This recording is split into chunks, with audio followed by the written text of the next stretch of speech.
Hello दोस्तों, आज मैं बात करूंगा दुनिया भर में लगभग 8,500 स्क्रीन्स पर रिलीज हुई कल की 2898 एडी के बारे में। इसको तमिल, तेलुगु, कन्नड़, मलयालम और हिंदी जैसी 5 लैंग्वेज में रिलीज़ किया गया है।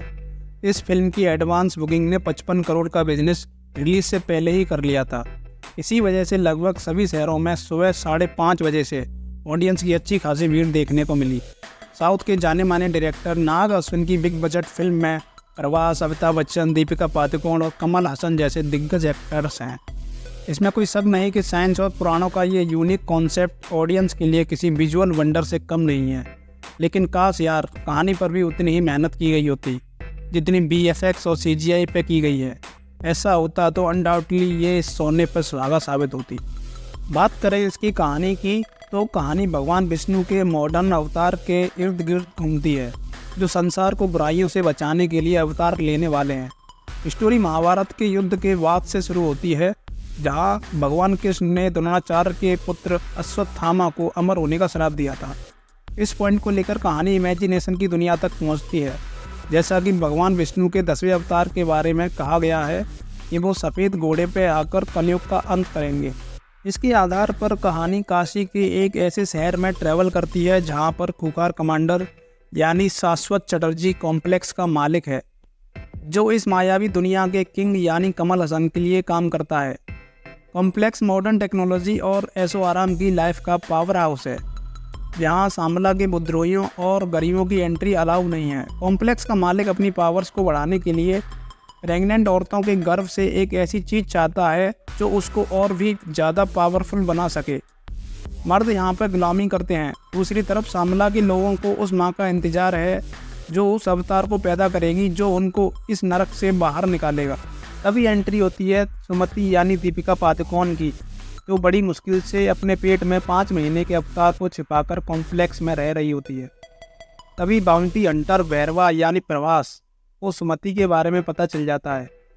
अगर वो उसको कैद करके कमांडर को सौंप देगा तो उसे कॉम्प्लेक्स के ऐशो आराम की दुनिया में एंट्री मिल जाएगी।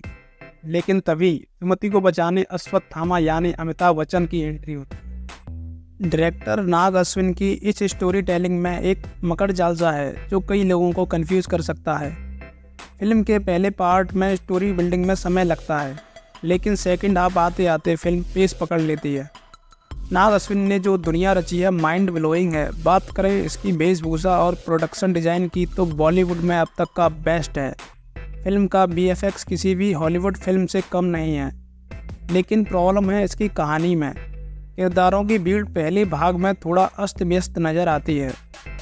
अश्वत्थामा और भैरवा के हाई वोल्टेज एक्शन सीक्वेंस हो या कॉम्प्लेक्स और सामला की सेनाओं के बीच की फाइट्स, सब कुछ माइंड ब्लोइंग है। रॉक्सी के रूप में दिशा पटानी को भैरवा की लव इंटरेस्ट के रूप में दिखाया गया है, मगर आगे चल के उनके करैक्टर को गायब सा कर दिया गया है। फिल्म का म्यूजिक ठीक ठाक ही है। सिनेमाटोग्राफर्स ने बेहतरीन काम किया है। नाग अश्विन ने विजुअल्स के जरिए माइथोलॉजी को जिस तरह डेवलप किया है, उसके लिए तारीफ तो बनती है। फिल्म इमोशनली कनेक्ट करने में थोड़ा सा चूक सी रही है, लेकिन प्रभास और बुज्जी की बॉन्डिंग को गजब तरीके से दिखाया गया है। बात करें एक्टिंग की, तो महानायक अमिताभ बच्चन ने एक बार फिर साबित कर दिया है कि इंडस्ट्री का गुंडा तो वही हैं। अश्वत्थामा के करैक्टर में उन्होंने स्क्रीन पर आग लगा दी है। भैरवा के करैक्टर में प्रभास को कम स्क्रीन टाइम दिया गया है, जिससे उनके फैंस निराश हो सकते हैं।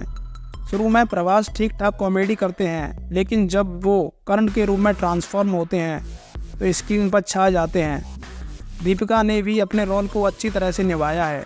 ट्रेलर में कमल हसन के लुक को देखकर लोगों की बड़ी एक्सपेक्टेशन थी, लेकिन उनके रोल को एंड में दिखाया गया है। बीच बीच में आपको मृणाल ठाकुर, दुलकर सलमान, विजय देवरकोंडा, राम गोपाल वर्मा और SS राजामौली एक्टिंग करते दिखाई देंगे। हो सकता है दूसरे पार्ट में उनके करैक्टर को डेवलप किया जाए।